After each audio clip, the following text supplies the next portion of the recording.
नमस्कार दोस्तों, मैं हूं विक्रम और आज मैं आपको फिर से भारत के जैसलमेर के कैसे गांव में लेकर आया हूं जो आधुनिक भारत होने के बावजूद भी आज से तकरीबन 50 से 100 साल पुराने जैसे वातावरण को अपने अंदर समेटे हुआ है।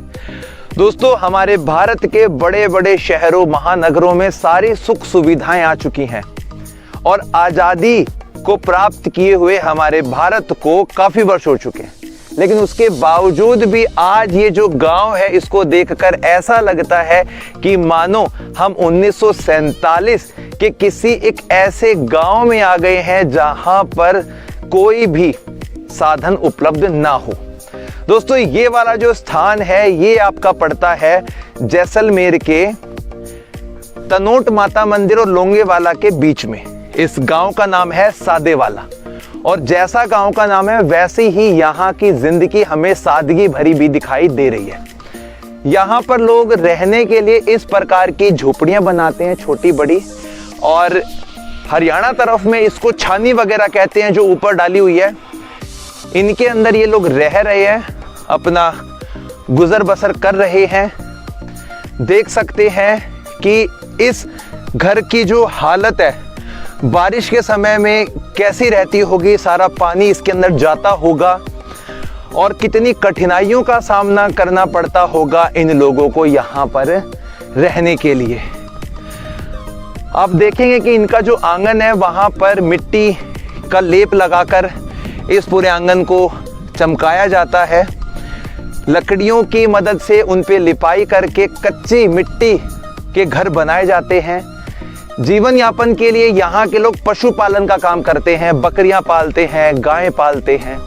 तो ये जो आपको गाय दिख रही है ना, ये तो इनकी सारी पालतू गाय हैं और जो इनकी बकरियां हैं उनको चराने के लिए यहाँ के जितने भी मर्द हैं वो आसपास के ही इस डेजर्ट वाले हिस्से में गए हैं। तो दोस्तों, अब मैं आपको थोड़ा और आगे की तरफ लेकर जाता हूँ जहाँ से हम ये देख पा रहे हैं कि खाना बनाने के लिए ये इस प्रकार की लकड़ियों का इस्तेमाल करते हैं, जलावन जिसे बोलते हैं। यानी कि यहाँ पर जो सीएनजी गैस या फिर पेट्रोलियम गैस की सुविधा उपलब्ध नहीं है। आज भी लोग चूल्हों पर खाना बना रहे हैं। ये देखिए दोस्तों, कितने माड़े हाल हैं इन लोगों के और ऐसा हमें लगता है कि शायद आज हम एक ऐसे गांव में आ गए हैं जो हमें 100 साल पहले लेकर चला गया है। आप लोगों ने कहानियों में बड़े बुजुर्गों से सुना होगा कि पहले के लोगों का कैसा हाल हुआ करता था, कैसे उनकी परिस्थिति होती थी। देखो, इन्होंने अपनी बकरियों के बच्चों को रखने के लिए इस प्रकार के छोटे छोटे बाड़े बनाए हुए हैं। ढकने के लिए ऊपर की तरफ तिरपाल लगाया हुआ है। तो ये इनका पशुधन है। इस पूरे गांव में, सादेवाला में, इसी प्रकार के आपको घर दिखाई देंगे। सामने की तरफ देखिए आप, गोबर, मिट्टी और पानी तीनों को मिक्स करके एक लेप बनाते हैं और उस लेप को अपने घर के आगे ऐसे लगाते हैं।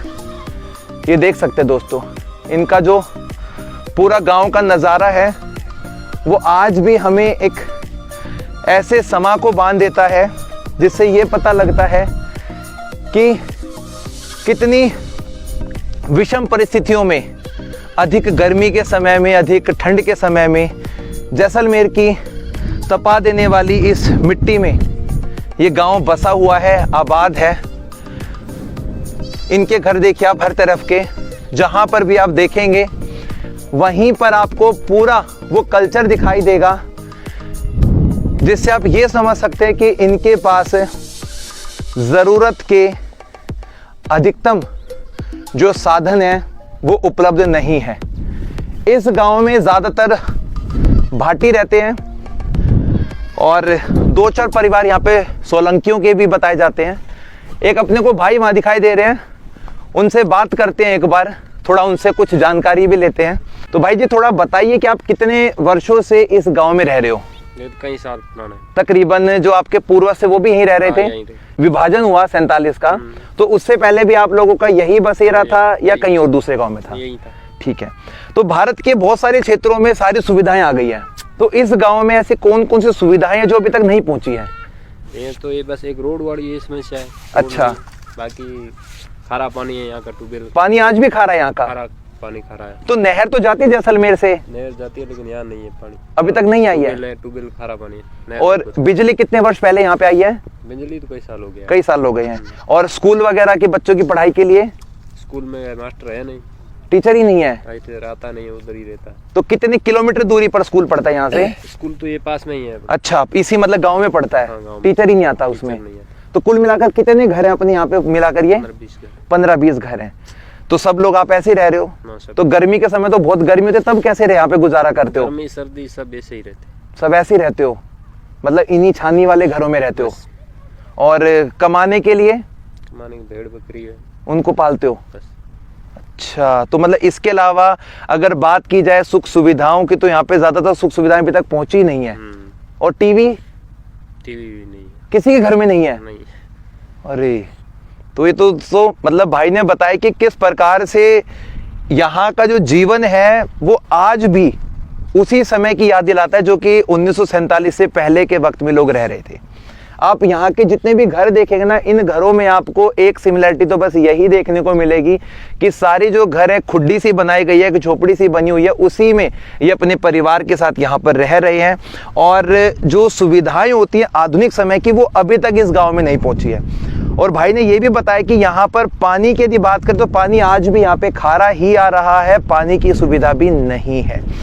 तो दोस्तों, मैं तो अपनी इस वीडियो के माध्यम से यही कहूँगा कि यदि हमारी ये वाली वीडियो अगर किसी भी लेवल तक पहुंचती है, प्रशासन तक जाती है, अगर इस वीडियो को देखने वाले इस एरिया के रहने वाले हैं, तो हम आपसे गुजारिश करते हैं कि स्थानीय लोगों के लिए जो भी ज़रूरत की चीज़ें होती है, जो आपके अधीन आती हैं, आप यहाँ के लोगों को उपलब्ध करवा सकते हैं तो उनको ज़रूर करवाइए। और यदि कोई मैनुअली भी मदद करना चाहता है इस परिवार की या इस तरह के परिवारों की, इस तरह के गाँव की, तो कृपया करके आप लोंगेवाला से पीछे की तरफ तनोट माता मंदिर पे सादे वाला गांव पड़ता है, वहां पर आके आप इन लोगों से बातचीत कर सकते हैं, इनकी मदद कर सकते हैं, ताकि इन लोगों को भी एक हौसला मिले। तो दोस्तों, इन शब्दों के साथ मैं अपनी वीडियो को यहीं पे खत्म करता हूं और इस प्रकार के जितने भी गांव हैं वो आपको दिखाऊंगा ताकि आप वहां तक अपनी नजर पहुंचा सके। तब तक के लिए जय हिंद, जय भारत।